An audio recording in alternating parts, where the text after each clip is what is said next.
In 1979, the Warriors exploded onto the screen with raw energy, fierce style, and unforgettable faces, a cult classic born from the shadows of New York's wildest night. But behind the leather vests and iconic lines were real lives marked by struggle, sacrifice, and tragedies time could never erase. Today, we look back to honor 10 cast members whose journeys ended far too soon, and the powerful legacies they left behind.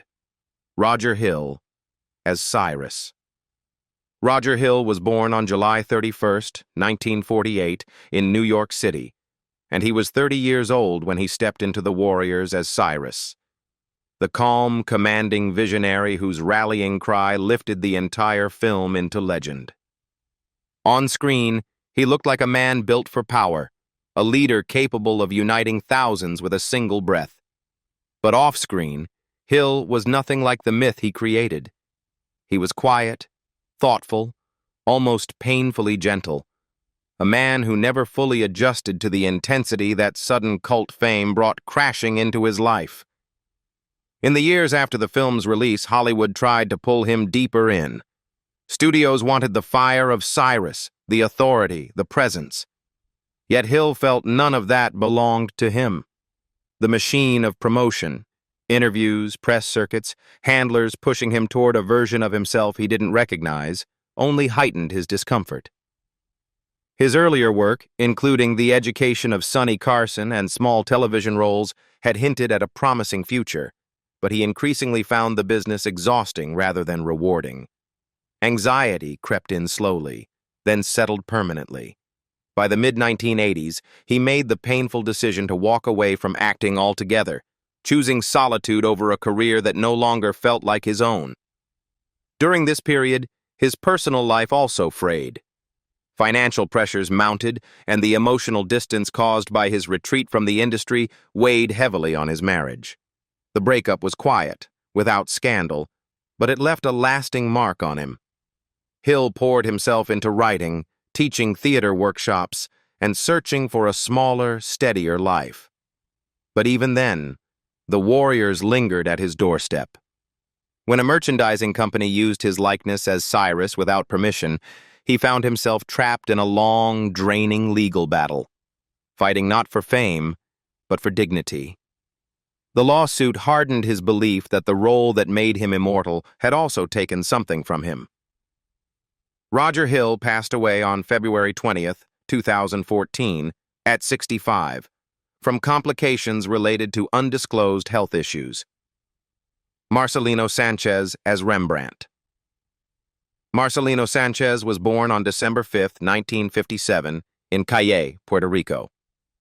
He was just 21 years old when he appeared in The Warriors, 1979, as Rembrandt, the young graffiti artist of the gang, wide-eyed, cautious, and the emotional heartbeat of the crew. Though his screen time was modest, his vulnerability made Rembrandt one of the most memorable and relatable characters in the entire film. After The Warriors, Sanchez seemed poised for a rising career. He earned attention with his role as Julio on the acclaimed educational series The Electric Company and appeared in a few smaller television projects. But behind the calm, soft-spoken exterior was a young man struggling to find security in an industry that offered him far more rejection than opportunity. Through the early 1980s, as friends and colleagues secured steady work, Sanchez often found himself auditioning endlessly with little reward. The instability took a heavy emotional toll, leaving him anxious about the future and uncertain of his place in Hollywood. As the decade progressed, Sanchez became increasingly withdrawn. The isolation of limited roles, combined with the pressures of life in Los Angeles, pushed him into a fragile emotional state. By the mid-1980s, he faced a devastating diagnosis: AIDS, a disease that at the time carried not only a mortal threat, but overwhelming stigma. His career faded almost overnight as his health declined rapidly. Friends later shared that Sanchez battled the illness with quiet dignity, refusing to let anyone see how much fear and exhaustion weighed on him during his final years. Marcelino Sanchez died of AIDS at his Hollywood home on November 21, 1986, at the age of just 28. Though his life was heartbreakingly short, his legacy remains vivid. To this day, Rembrandt stands as one of the most beloved characters in The Warriors, a reminder of the young actor whose talent, tenderness, and tragic early death left an unforgettable mark on fans around the world. Lynn Thigpen as the radio DJ. Lynn Thigpen, born on December 22, 1948, in Joliet, Illinois. She was 30 years old when she appeared in The Warriors, 1979, though only her voice was heard, the smooth, commanding radio DJ who guided the gangs through the night. That voice, calm yet ominous, became one of the most iconic elements of the film, forever linking Thigpen to its haunting atmosphere. Before and after The Warriors, Thigpen built a powerful career across stage and screen. She earned acclaim for her performances in Godspell, 1973, and later won a Tony Award for An American Daughter, 1997. But behind her rising success was a woman quietly battling exhaustion and the relentless demands of show business. Throughout the 1990s, she juggled a storm of overlapping commitments, Broadway rehearsals, television roles, and voice work, a schedule that left her physically depleted. Even as she delivered standout performances in Lean on Me, 1989, and gained millions of young fans as the Chief on Where in the World is Carmen Sandiego, the intense workload slowly began wearing down her health. Friends noticed her frequent migraines, stress-related fatigue, and the emotional strain of carrying multiple high-profile roles at once. By the early 2000s, Thigpen had become a central figure on the CBS drama The District, but the pace of filming added even more pressure. In the days leading up to March 12, 2003, she complained of persistent headaches, symptoms she brushed aside in order to keep working. Then, without warning, tragedy struck. Lynn Thigpen died suddenly at her home in Marina del Rey, California, due to a cerebral hemorrhage. She was only 54 years old. Her death shocked colleagues and fans alike, forcing the district to write her passing into the final episodes of Season 3 as a tribute to her impact. Though she appeared in The Warriors for only moments, her voice shaped the soul of the film. Lynn Thigpen left behind a legacy of intelligence, grace, and unforgettable presence, a reminder that sometimes the most powerful performances come from those the audience never even sees. Steve James as Baseball Fury. Born on February 19, 1952 in New York City, Steve James was 27 years old when he contributed stunt work and appeared briefly as one of the fearsome baseball furies in The Warriors, 1979. Although uncredited, his athletic build and fluid movement helped shape one of the film's most iconic sequences, the terrifying nighttime chase through Riverside Park. Before and after The Warriors, James was already carving out a unique space in Hollywood. His martial arts skill and physical charisma led him to roles in The Exterminator, 1980, and later the cult hit The American Ninja series, 1985 to 1990, where he became a fan favorite. But behind the rising action star image was a man quietly carrying the weight of constant typecasting. Hollywood wanted him as the tough sidekick, the fighter, the enforcer, but rarely the lead. He pushed himself relentlessly, performing punishing stunts, training daily, and taking roles that demanded everything of his body. The non-stop physical strain, combined with the frustration of limited opportunities for black action actors, left James navigating emotional exhaustion throughout the late 1980s. By the early 1990s, just as he was beginning to gain recognition beyond martial arts movies, James faced a devastating turn. He fell severely ill and was diagnosed with pancreatic cancer, a disease that progresses rapidly and cruelly. Friends recalled how the once unstoppable athlete grew thin and weak in a matter of months, though he continued to meet fans and attend events whenever his strength allowed. The sudden collapse of his health also brought financial stress, as medical costs rose and acting work became impossible. Those who visited him during this time spoke of his quiet courage, his determination to stay optimistic, even as he understood that his battle was nearing its end. Steve James died on December 18, 1993, at the age of 41. His passing shocked the martial arts and action film community, cutting short a career that many believed was finally on the cusp of broader recognition. Paul Greco was born on February 21, 1952, in Newark, New Jersey, and by the time he stepped into the Warriors at age 27, he already carried the temperament of a stage actor who understood fragility better than bravado. As the anxious, unsure leader of the orphans, Greco didn't roar or threaten like the other gangs. Instead, he conveyed a quiet desperation, the kind that makes a man puff up his chest even when he knows the world doesn't fear him. Before Hollywood ever noticed him, Greco had carved out a life in New York's intimate theater circles.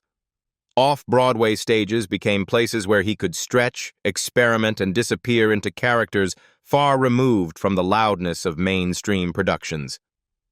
Directors admired his stillness, the way he could communicate panic, longing, or bruised pride without saying a word. Yet for all that promise, the path forward was uneven. Roles came in bursts. A small part in Staying Alive, 1983, another in The Purple Rose of Cairo, 1985. He worked hard, showed up prepared, but the industry rarely gave him momentum. By the late 1980s, the weight of unstable work pushed him away from acting. Greco returned to New York and embraced another part of himself many people never knew existed: the musician. Playing violin with the Joe Davoli Trio wasn't a backup plan. It was a refuge. Music didn't judge, didn't audition, didn't ask him to prove he was enough. It simply let him breathe. When illness crept in during the 2000s, Greco rarely talked about it.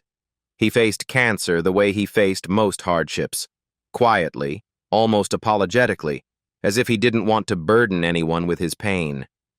He continued performing even as treatments weakened him, determined to hold on to the one thing that still made him feel whole. The decline was slow and merciless. Long nights of discomfort, rising medical bills, and exhaustion that settled deep into his bones. Paul Greco passed away on December 17, 2008, at just 56 years old.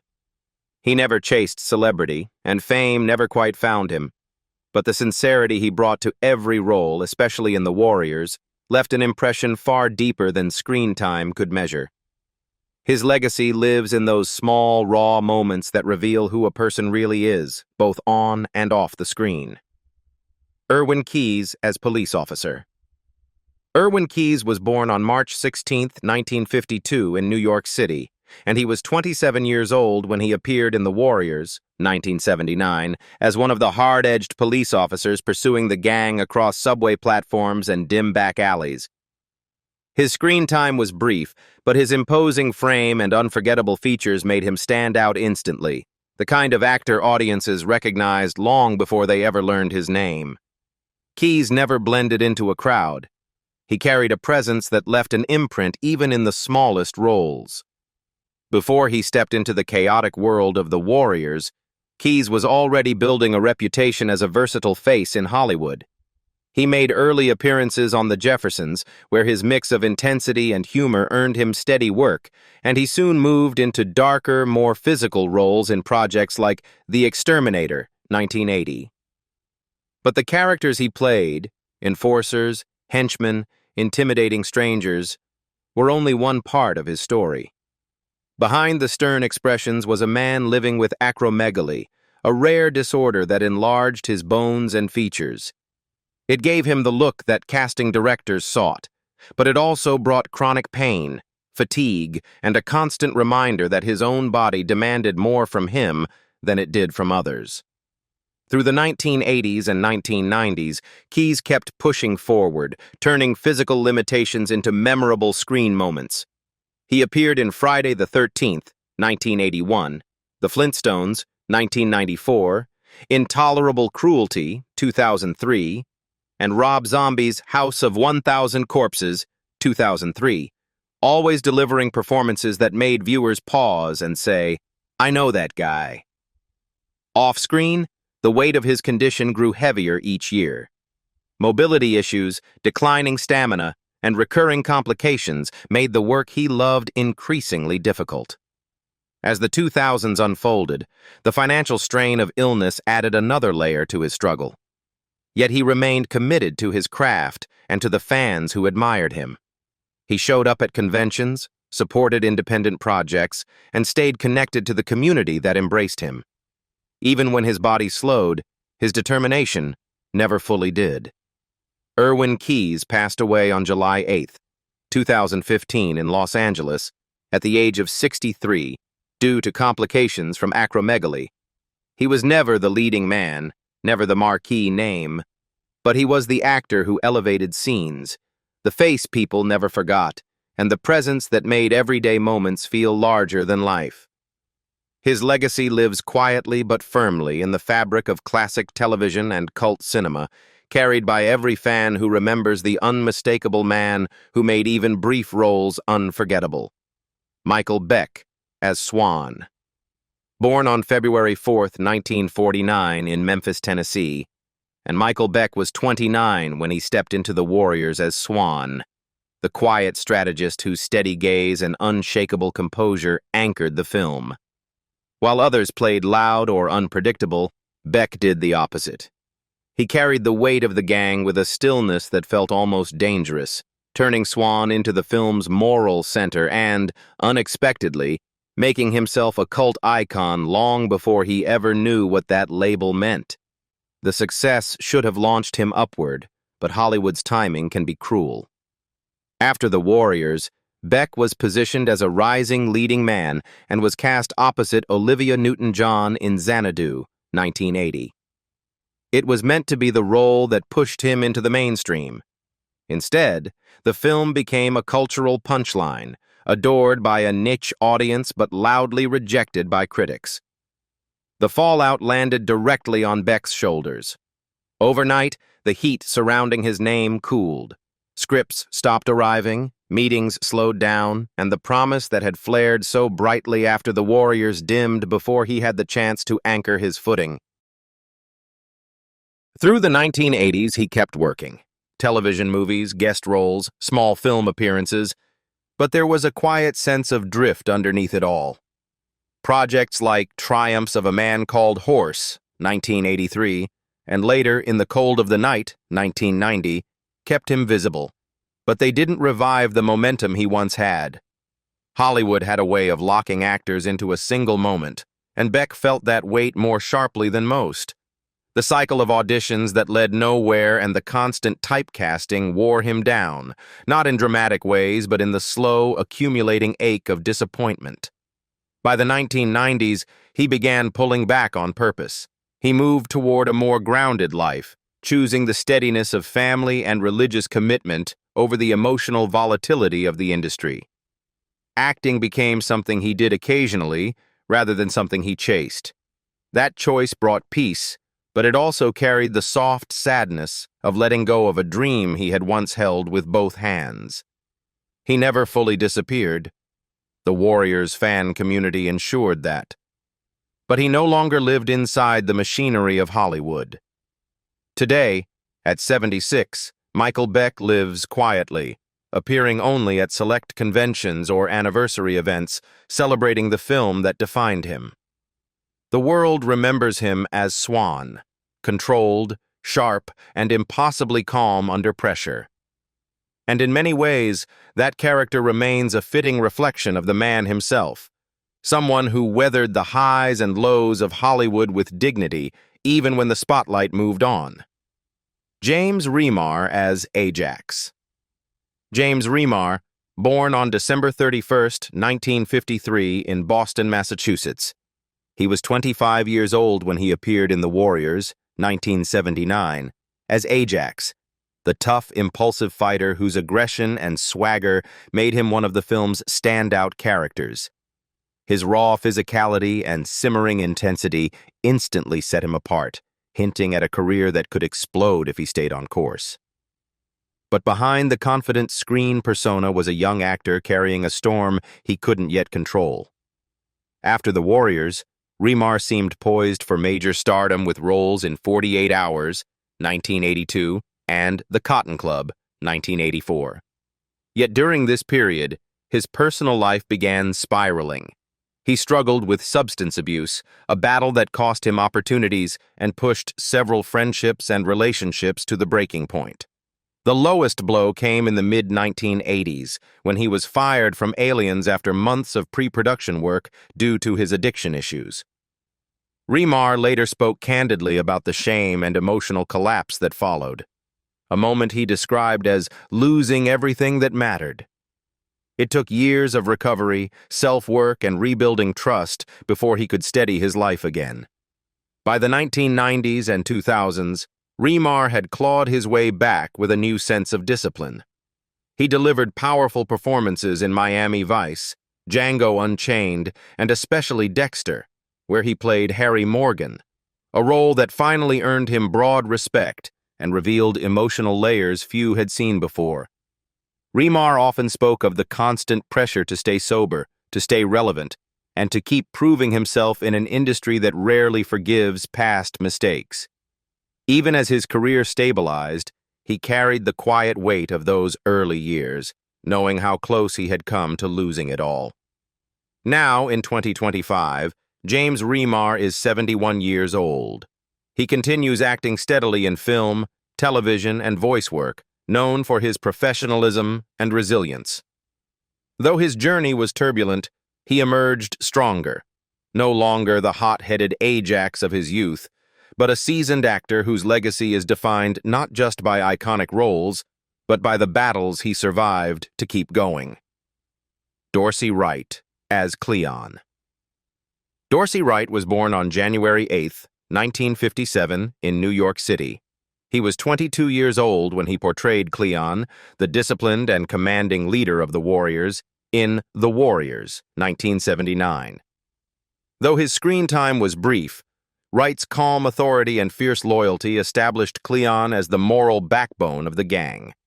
After the success of The Warriors, Wright stepped into a promising start with appearances in Ragtime, 1981, and the drama The Hotel New Hampshire, 1984. But the early momentum did not turn into a lasting Hollywood career. Throughout the 1980s, Wright faced the same struggle many young black actors encountered at the time: limited roles, typecasting, and audition rooms that offered more stereotypes than substance. As opportunities shrank, he began drifting away from acting, emotionally worn down by years of rejection and instability. By the 1990s, Wright made a decisive shift. Instead of chasing roles that never materialized, he rebuilt his life behind the scenes, eventually becoming a longtime employee of the New York Transit Authority. The steady work offered him something Hollywood never could: stability. Though the transition was difficult, letting go of dreams never is. It allowed him to regain balance and reconnect with the simple rhythms of ordinary life. Still, The Warriors remained close to his heart. Wright occasionally participated in fan events, humbled by how deeply his brief performance had resonated with audiences around the world. Dorsey Wright is 68 years old in 2025. He lives a quiet, private life, rarely appearing in public except for occasional reunions related to the Warriors. Deborah Van Valkenburg as Mercy. Deborah Van Valkenburg was born on August 29, 1952, in New York City. She was 26 years old when she played Mercy, the fierce, streetwise woman who becomes Swan's unexpected ally in The Warriors, 1979. With her sharp eyes, defiant posture, and emotional vulnerability, Mercy quickly became one of the film's most enduring and beloved characters. But after The Warriors, her journey through Hollywood was far from smooth. She earned early praise for her role as Jackie on the sitcom Too Close for Comfort, 1980 to 1985. Yet behind the rising success were years marked by loneliness, professional instability, and the pressure of navigating an industry that often viewed actresses as disposable once they reached a certain age. As the 1990s approached, roles grew scarce, auditions dwindled, and Van Valkenburg found herself fighting the fear that her career had peaked too soon. Adding to the hardship, Van Valkenburg endured a traumatic on-set accident in the late 1980s that left her with lasting injuries. Recovery was slow and painful, forcing her to pause acting for long periods while she rebuilt both her health and her confidence. She turned to theater and voice work for stability, embracing smaller, more intimate roles that allowed her to reconnect with performance without the harsh spotlight of Hollywood. It was during these years that she learned to separate her identity from her career, choosing emotional resilience over the exhausting pursuit of fame. As of 2025, Deborah Van Valkenburg is 73 years old. She continues to work selectively in independent films, theater, and voice acting, while also appearing at fan conventions celebrating the Warriors. Though her path was winding and often difficult, her legacy as Mercy remains powerful. A reminder of the raw, emotional strength she brought to the screen and the quiet perseverance that carried her through the years that followed. 46 years later, The Warriors still rules the streets of cult cinema, but the real lives behind its cast turned out to be far more haunting than the battles they fought on screen. Some rose and disappeared, some suffered quietly, and others left us long before the world was ready to say goodbye. Time has changed their faces, but their stories remain raw, gripping, and unforgettable. Which journey struck you the most? Share your thoughts below. And don't forget to like and subscribe as we continue uncovering the hidden tragedies behind Hollywood's most legendary films.